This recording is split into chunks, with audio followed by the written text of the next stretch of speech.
Hey, what's going on, guys? JetXC here, man, and I hope you've been enjoying a lot of the videos from browndust too. There's one topic I wanted to touch on that I don't think a lot of people really touch on, right? And that's getting multiple copies of a unit for a character. Yo, what's up, guys? JetXC. So real quick, I just wanted to say, when going throughout this video, just keep in mind at the end of the day, it's up to you on how many copies of a character that you want to get. But if you're trying to optimize and really kind of get into meta a little bit, there are certain things that you should pay attention to, but you're not required to get this character or else they're just completely trash, right? These are just things that you will get when you get multiple copies that will help you out overall in Brown Dust 2, whether it's PvE or PvP. So keep that in mind, guys. All right, back to the video. And this is something that's pretty important. A lot of you are coming from the whole thing on the Mushoku Tensei collab, and you want to get Eris's, cat costume because obviously the skill animation and the 2D model is just a 10 out of 10, right? And you're trying to get Roxy too, but you notice there's this thing where you see a +1 here, and when you look at the upgrade preview, you can get a max at +5. And you notice that when you get it to +5 and you go all the way down to 0, there's a bunch of stat changes. So I'm going to go over with you what matters when it comes to getting a character from +0 to +5. So I'm going to keep this really succinct and as quick as I possibly can. So whenever you get a character, if you want to get more copies of a character, two things you have to look at: the SP cost and the stat increase of the character's abilities, right? That's the biggest thing. And it's going to matter more for certain characters. It's going to matter much more for a support character than a physical character. The reason being is because right now, support characters are like at the top of the tier list. Why is that? Because support characters give crit rate, depending on the support character. Now, there are some that will give you an increase in attack and magic, and that's very good as well. But the biggest thing is going to be crit rate. So some supports are just going to be better than others because when you get to mid to late game, you're going to start to realize how important crit rate is for your damage units, because your damage units will then be able to do crit damage, right? So having a support that has a good amount of crit rate is going to be huge, right? But it's going to matter more for supports. But in general, you want to pay attention to your SP costs and your stats, like I said, and SP is skill points. So I'll give you guys an example. Let's talk about Helena. So I have Helena completely built out, but I'm going to start this at +0. We're going to pay attention to what changes. So she has an SP cost of 3. She increases magic attack by 35%, heals for 50% of magic that she has, and increases crit rate by 25%. A great unit, guys. A great support unit. Great support unit. Okay, so let's go. +0, +1. We went from 35 to 45. We went from 50 to 75 in terms of healing, and crit rate didn't change. Let's keep going. +2. We went from 45 to 55, and now we went from 75 to 100%. So that's 15% increase for healing, right? And crit rate still didn't change. +4, or excuse me, +3. Yeah, no stat increase, right? So that's something to really pay attention to.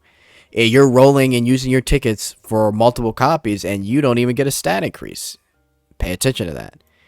+4, magic went up to 75, healing stayed the same. +5, a jump from 25% to 50%, guys, of crit rate.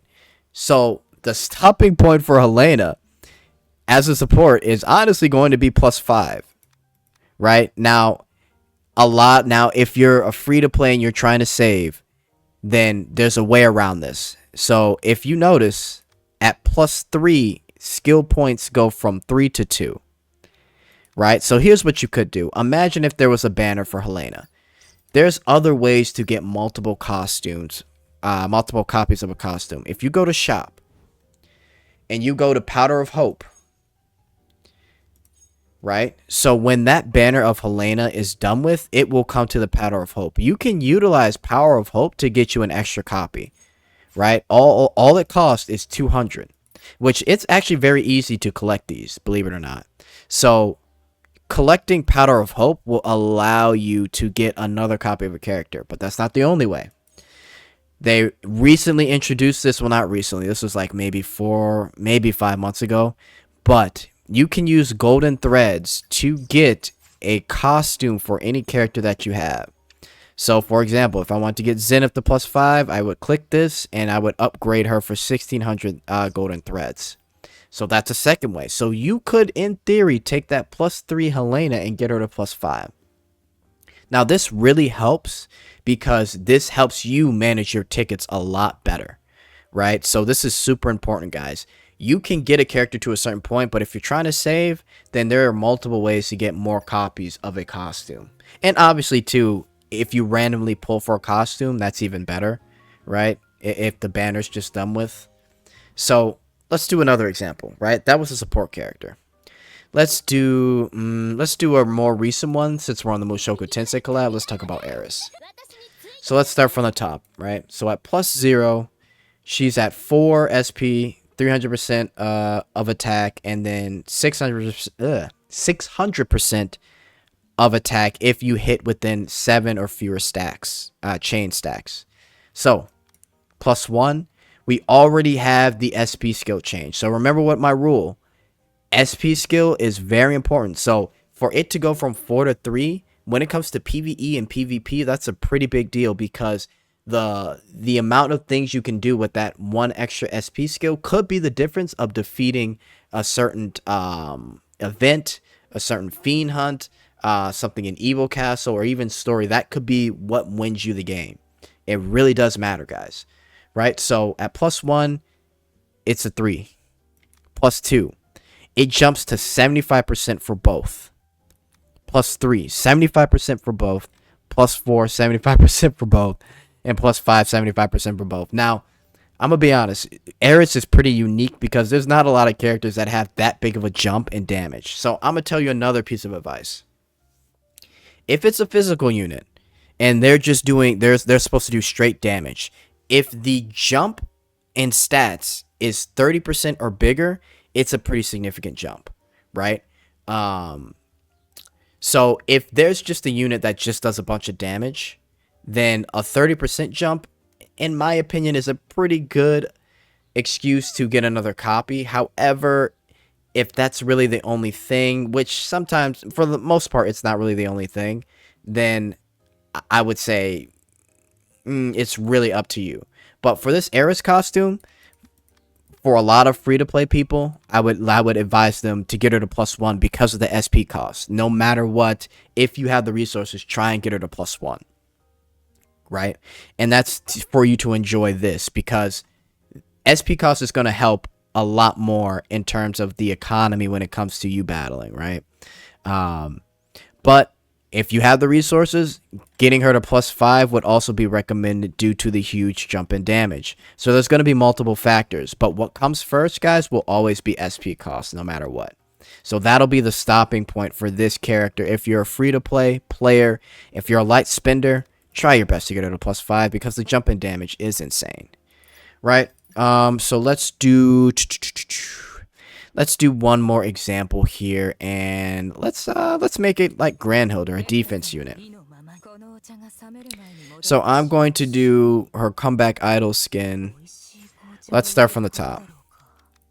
So 6 XP is a lot. That's a lot, guys. But for 2 turns, she'll taunt, and then creates an energy guard equal to 100% of her max HP. So let's start. At +1, it goes up by 50%. +2, nothing changes except the cooldown. Not the biggest deal. +3, 150 to 200, so it's going up by 50%. +4, 250. +5, 300%. Right? So you're probably thinking, well, what's the stopping point for this? And I'm going to be honest, guys. For free-to-plays, this is probably good enough for you to just get a copy. Right? Now, sometimes people will take PvP into consideration, and if you've played PvP, Grand Hilder is very important in the defense team because of the fact that she can taunt.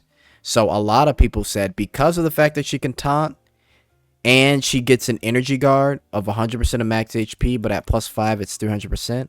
A lot of people got her to +5 like myself because she matters in PvP. But PvP doesn't matter to most people. So what I would suggest to most people is to just get a copy and let it be that, right? Because this is already pretty crazy in itself.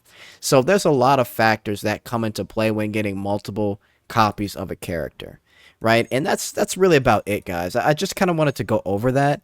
And what I want you to take away from this at the end of the day is this right here. When you get a character, great. If you want to get multiple copies of a character, pay attention to if their skill point is reduced, number one.